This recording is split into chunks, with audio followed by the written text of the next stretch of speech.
Suspense.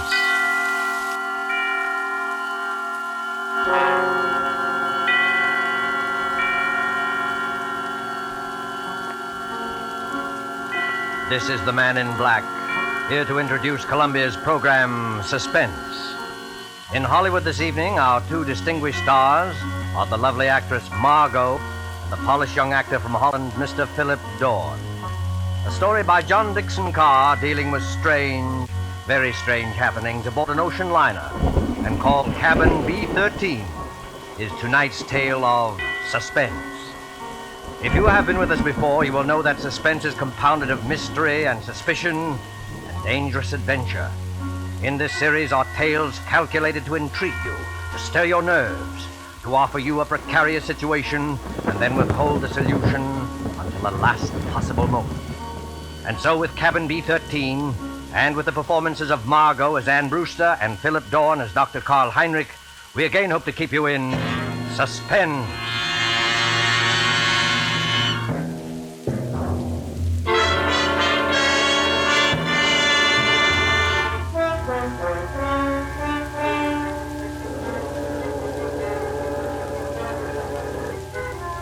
Come now in happier peacetime days to a great ocean liner on the night of her departure for Europe.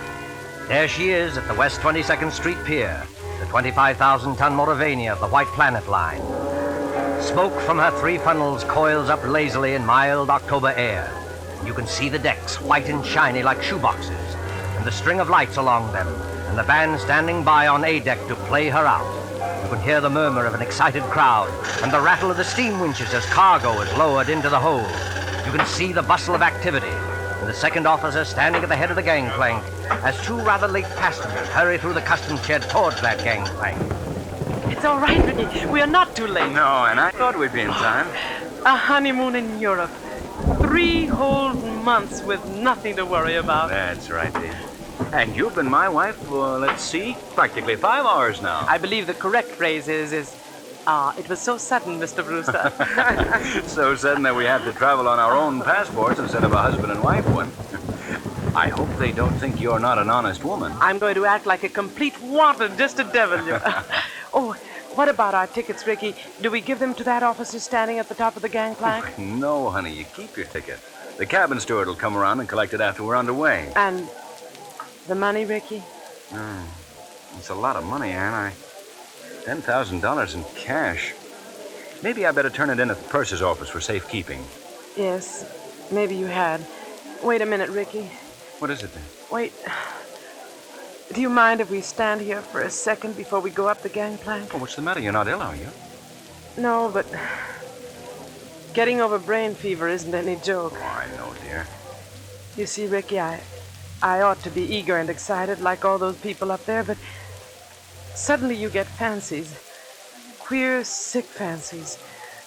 Suddenly, right now, all I can think of is the night and the wind and all the black water in the dark. And that's exactly the kind of morbid fancy I'm trying to cure you of. I know, Ricky. I'll be good, but I was just thinking of a story. What story? Oh, never mind. It doesn't matter. Which way do we go? Up the gangplank, through that door there, and then down on the elevator to B deck. And no more horrors, do you understand?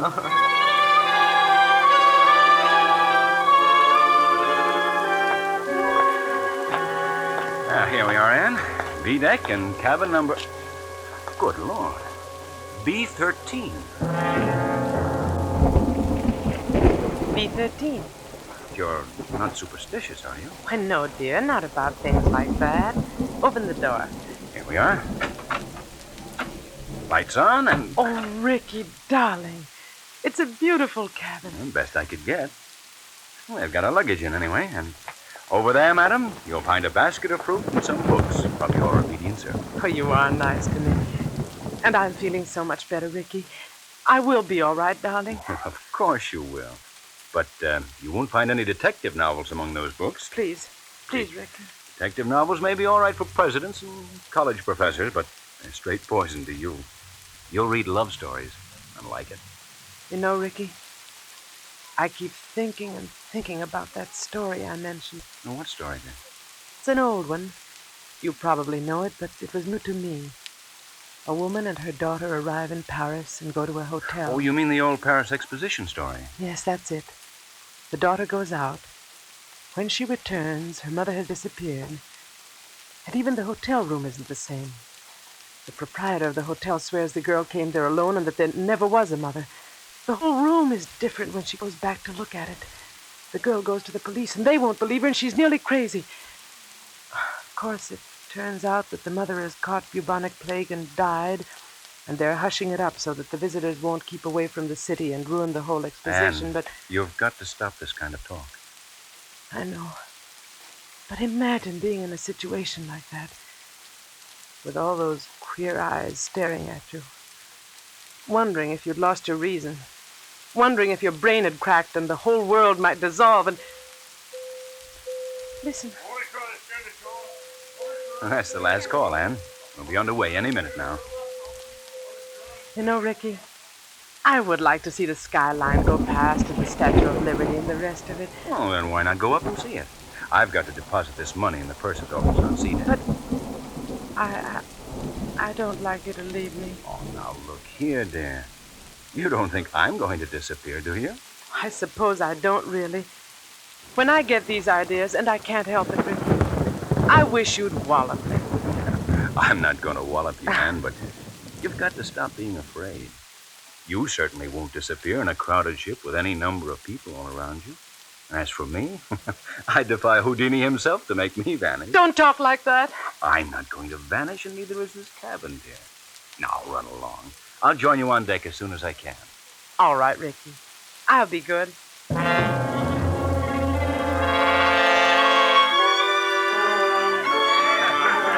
In with your gangplank! In with your gangplank! Gangplank, please, sir. Close the rails. Stand by. Eager people, excited people, happy people, all crowding up to the rail to wave goodbye. Nothing to worry about, nothing on their minds except... Except what?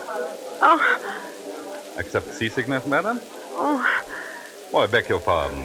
I hadn't meant to startle you, believe me. please don't mention it. How silly of me. It was my fault. I haven't been very well. I noticed it, madam, if you'll forgive me. That was why I spoke to you. As you see by my uniform, I'm the ship's doctor.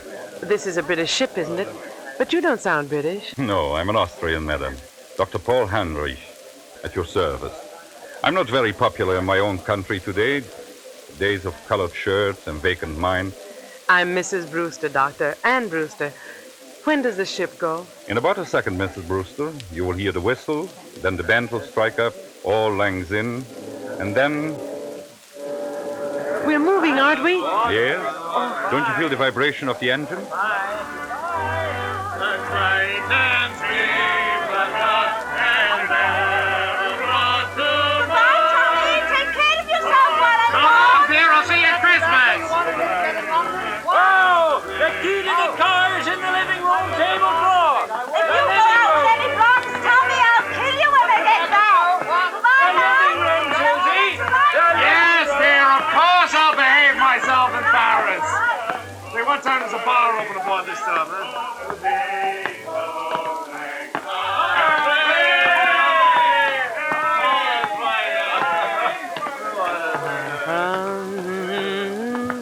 I imagine this is not your first crossing, madam. Oh, I'm afraid it is, Dr. Heinrich.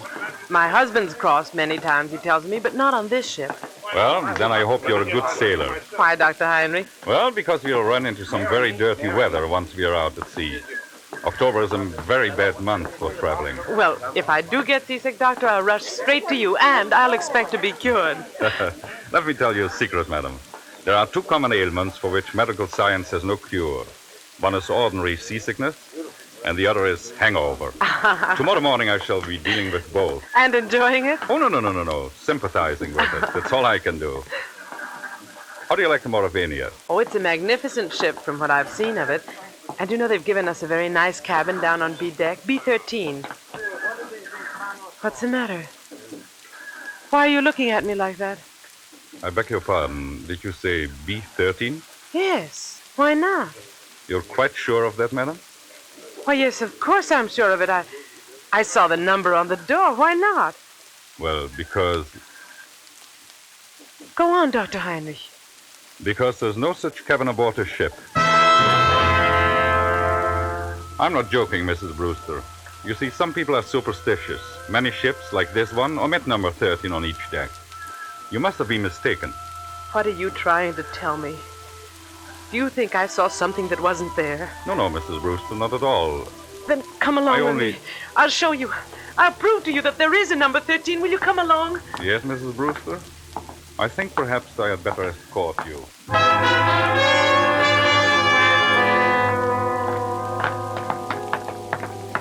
Stewardess! Yes, miss. Yes, ma'am. Come in straight away. Tell me, stewardess, this is B-deck, isn't it? B-deck, ma'am? Oh, yes, ma'am. No doubt about that. Dr. Heinrich and I have been all over this part of the ship looking for cabin number 13, but we don't... I've been trying to convince this lady stewardess that there's no such cabin number 13 on this ship. Why, there sure to heaven isn't, ma'am. And never has been. I've served aboard the Moorehead a matter of 8 years, and I ought to know. But I tell you, I saw it. I was in there. It was a big cabin with a private bathroom attached.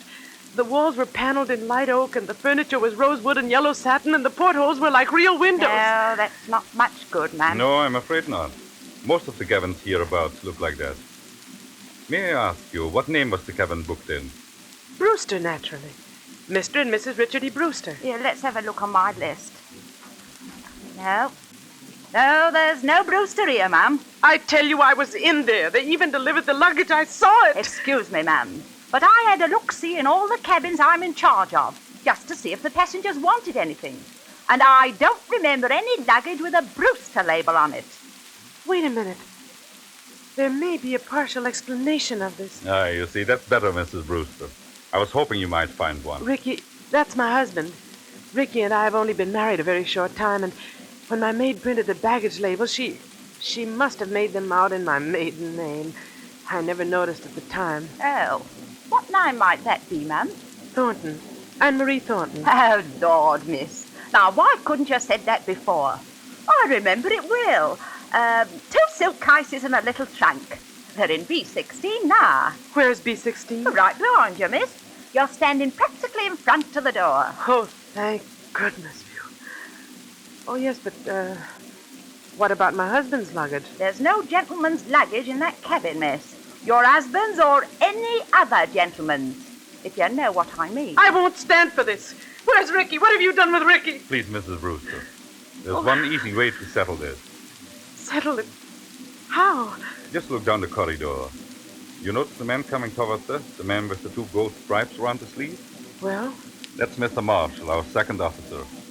Did you ever see him before? Yes. Yes, of course I have. He was standing at the top of the gangplank when Rick and I got aboard. Exactly. So he might be able to tell us something. Oh. Mr. Marshall? Mr. Marshall, Yes, Doctor, what's up? would you mind coming here for a moment? Well, not at all, old boy. Always glad to oblige a chap who may have to cut me up at any moment. What may I do for you? Take a good look at this young lady and tell me, have you seen her before? Seen her before? My dear chap, if I had overlooked, the young lady will pardon me, I know, a passenger as charming as this lady is, I would be less of the gentleman than I fancy myself. You saw her coming aboard tonight. Oh, yes, certainly. And, of course, you saw the gentleman who was with her. The gentleman who was with her? Yes. Oh, but there was nobody with her, old boy. You're quite certain of that, Mr. Marshall? My dear doctor, she was the last of them to come aboard. I take my Bible oath there was no other passenger with her, or ahead of her, or behind her, if it comes to that. You're lying to me. Please, Mrs. Brewster, lower your voice. I know what it is. It's the old Paris trick, like in the story. But you won't get away with it, do you hear? Now, look here, madam. I'll go to the purser, I'll go to the captain. Oh, dear Father in heaven, won't anybody believe me?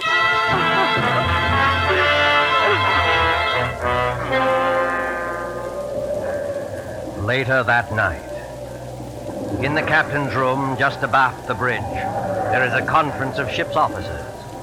Outside, stung by spray clinging to the bulkhead rail in the dark, a frightened girl waits until the door of the cabin's room opens. Will you bring the young lady in, Dr. Heinrich, and close the door? Yes, sir. Here we are. This is Captain Wainwright. Now just tell your story straightforwardly and please don't excite yourself. Well, maybe we can get some decision into this matter. Will you sit down here beside my desk, Miss Thornton? My name is Brewster, Captain. Mrs. Ann Brewster. Whatever you say, Mrs. Brewster. Thank you very much, Captain. I might tell you, ma'am, I've got a lot on my mind already. The first officer comes aboard with an attack of flu. I'm facing an equinoctial gale short-handed, and now this has to happen on top of it. I'm terribly sorry I can't help that, Captain. But I want to know what they've done with Ricky. Just one moment, please, while I get this straight. By this time, I understand you yourself have personally interviewed practically every single passenger aboard this ship. Is that true? Yes, it's true. But your alleged husband is not here. Is that true? Yes, that's true, In but the meantime, the purser has sent a squad of men to search this ship. They've searched every inch of it. You can take my word for that. There's nobody hidden. Your husband's not here. According to Mr. Marshall, who's standing over there... I see him. According to Mr. Marshall, he never was here. Oh, hang it all, Miss Thornton. You needn't glare at me like that. We couldn't see the chap. He wasn't there, now could we? Be quiet, Mr. Marshall. Yes, I'm sorry. No, I'm not unreasonable, Mrs. Brewster. I think you'll admit that. But what can I do? What can I say?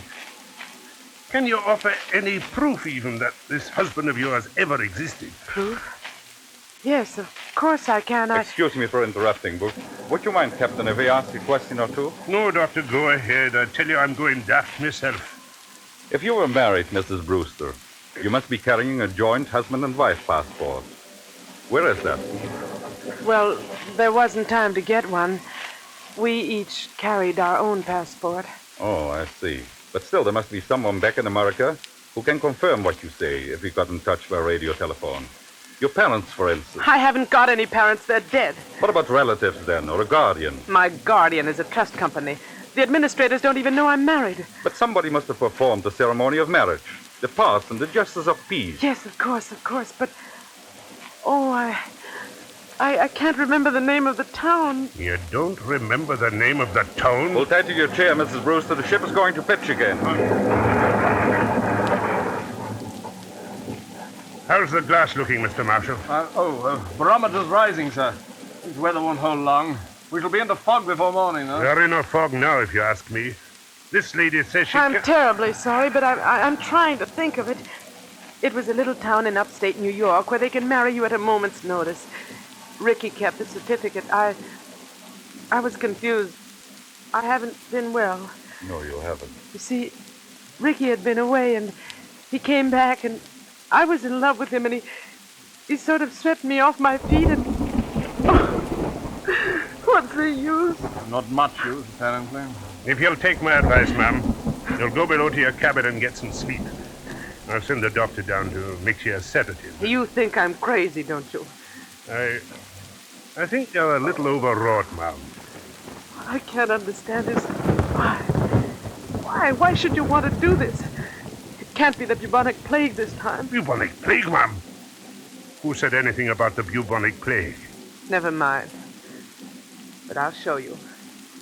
You're all against me, except maybe the doctor. But I'll show you. I'll prove it to you. I am going downstairs, and I don't want anybody to follow me. Good night. Good night, all of you. Well, I'm glad that's over. Look here, Mr. Marshall. Huh? You think it's quite safe to trust her out there alone? Well, I don't know, sir. She's mad as a hatter, if you ask me. You think she might do something foolish? Well, I think she might chuck herself overboard if we're not careful. What's your opinion, Doctor? I can give you my opinion, gentlemen, in a very few words. That girl is as sane as you are. What's that? Wait and hear what I have to say. I shared your own belief at first, but I've been talking to her all evening. I've heard the whole story, and there's not a psychopathic trait in her nature. She firmly believes in this husband. Yes, Doctor. A lot of people firmly believe they're Napoleon, but they get tossed into loony bins, that's the same.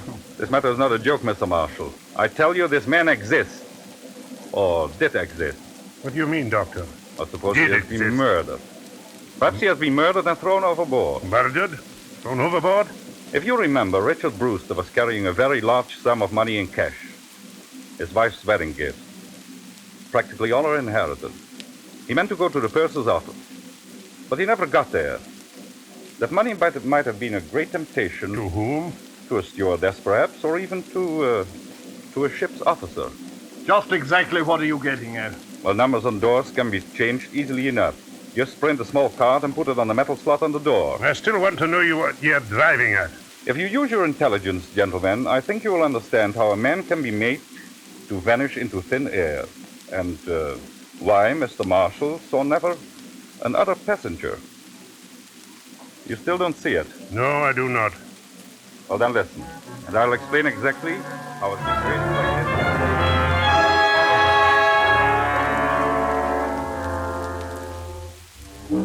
4 o'clock in the morning. 4 o'clock, the hour of suicides and bad dreams. The gale has subsided, the sea is calm. The SS Mauravania creeps blindly at barely 8 knots through a thick and strangling fog. The whole ship is dark and sealed up in sleep. There's no sound in all that mournful dimness, except when the foghorn cries out a warning overhead.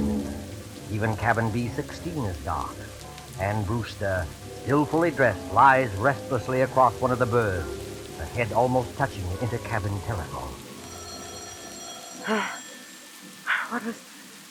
Oh, I thought I heard... Telephone. Yes? Hello? It's me, Anne. Take it easy now. Ricky! Ricky, where are you? Quiet. Keep your voice down. Where are you, Ricky? What happened to you? Are you hurt? No, I'm not hurt, but he nearly got me. Who nearly got you? Listen, dear. I can't explain over the phone, and I don't dare go down there. Can you meet me up on deck? Yes, of course. Where? Do you know the boat deck? Boat deck? Which one is that? The top deck, where all the lifeboats are slung. Oh, yes, I know it. Well, go to the starboard side. Yes? That's the right-hand side, facing forward. Find the 4th lifeboat from the aft companionway. Yes. There's a thick fog, and nobody will see us. Ricky. What is it? Ricky! He's gone. He's gone. Excuse me, miss, but I thought I heard somebody talking in here. Stewardess, what are you doing up at this time of the night? If I might ask, miss, what are you doing up and dressed? Oh, you ought to get some sleep, miss. You really ought. It might interest you to know, stewardess, that I've just been talking to my husband. Now, look here, miss. Don't start that all over again. Please don't start that all over again. You all pretended to think I was mad, didn't you? And you nearly drove me mad. Ricky's beaten the whole crowd of you, and I'm going out on deck to meet him now. Out on deck, miss. That's what I said. Where's my coat? Don't go out there, miss. Not in the state of mind you're in. And the fog's so thick, you can't hardly see your hand in front of your face. Stand away from the door, please. Suppose, miss, I didn't want to let you go out there. I don't think that would matter much. You've probably heard that mad people have 10 times ordinary strength, and I'm stronger than you anyway. Miss, I'm a-begging you. Stand away from that door!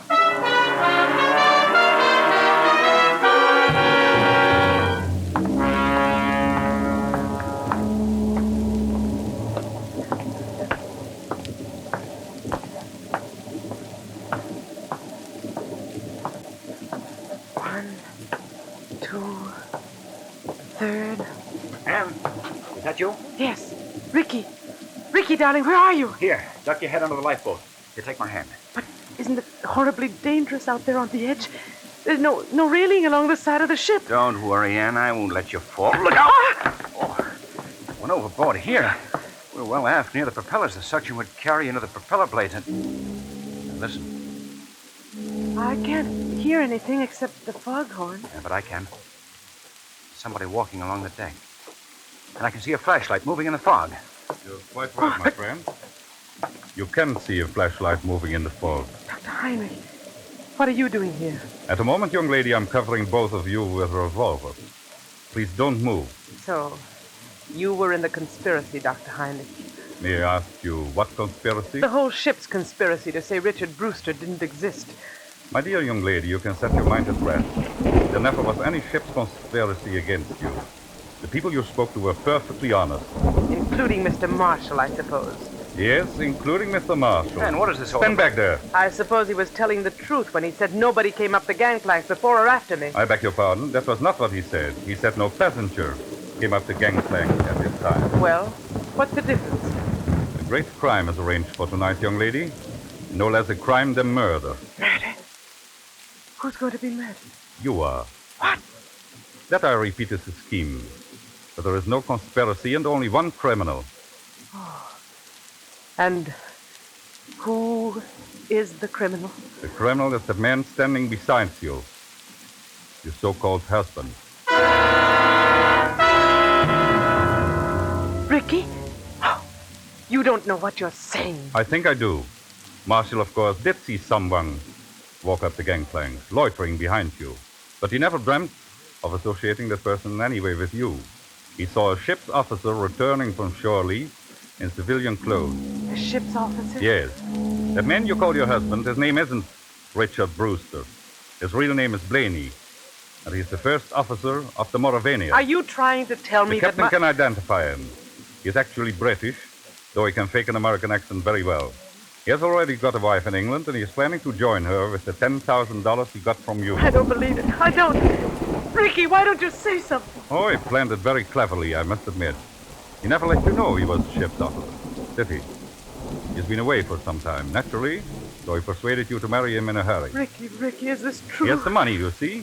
All he did was hang a dummy number on the cabin door, remove it later, put on his uniform, and walk away with his own luggage. But Captain Wainwright told us that the first officer had come aboard tonight with... With a bad attack of flu, yes. Our friend couldn't be seen in public until after he disposed of you. The best thing was to convince everybody you were insane, as he did. Then, when you went overboard tonight... They would all believe it was suicide. Exactly. But I began to suspect this Brewster, because you quoted him as telling such an obvious lie. He said he had never traveled in the Mauravania, yet he could direct you all over the ship, and even knew where the person's office was. So I went to his cabin, found it empty, searched, and found your $10,000. Look out, Dr. Henry! Put it down, you fool! Put it down! Oh! He's overboard! You shot him! You shot him! Your shot, my dear, never touched him. Never touched him? No. The weight of the iron carried him over backwards when he lifted it. It was the weight he was going to use to sink your body. Ricky! The propellers! The ship's propellers! Yes, they struck you under. Oh, Doctor. Doctor, I can't stand it. It won't be easy, my dear. It won't be easy, I know, but believe me, this way is better.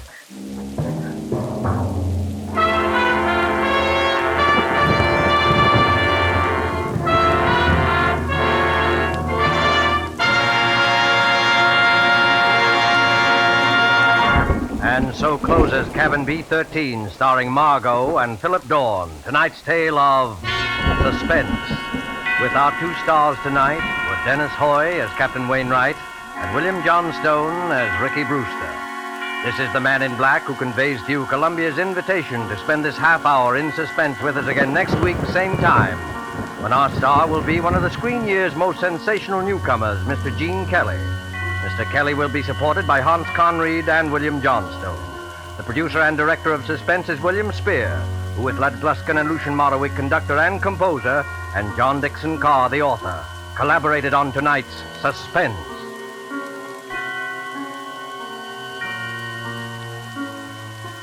Suspense fans, please note that these programs will shortly move to different days of the week.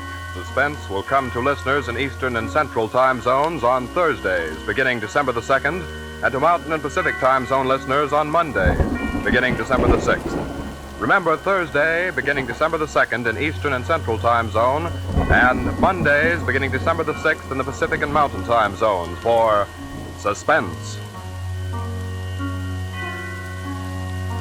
This is CBS, the Columbia Broadcasting System.